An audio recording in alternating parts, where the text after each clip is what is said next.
Importante talaga yung values na kinalalakihan ng mga bata dahil dito nila nahuhubog yung ugali, pananaw at mga desisyong gagawin nila habang lumalaki.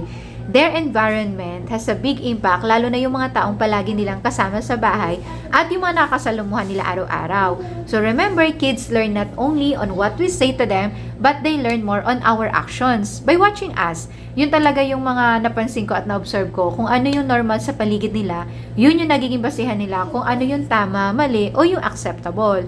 Kaya kung bubuo ka ng sariling pamilya at may mga values kang gusto mong itanim sa mga anak mo, example, respect, discipline, compassion, or faith, it will be helpful kung bubukod talaga kayo. Sa ganitong setup, mas may control kayo bilang magulang sa environment ng mga bata at mas consistent yung values na naipapakita at naituturo natin sa kanila. Hindi naman ibig sabihin nito na masama yung extended family natin, pero minsan kasi nagkakaroon ng conflicting values. Kaya mas nagiging malinaw at mas madali magpalaki ng bata kapag aligned yung nakikita nila araw-araw sa values na gusto mong ipamana sa kanila.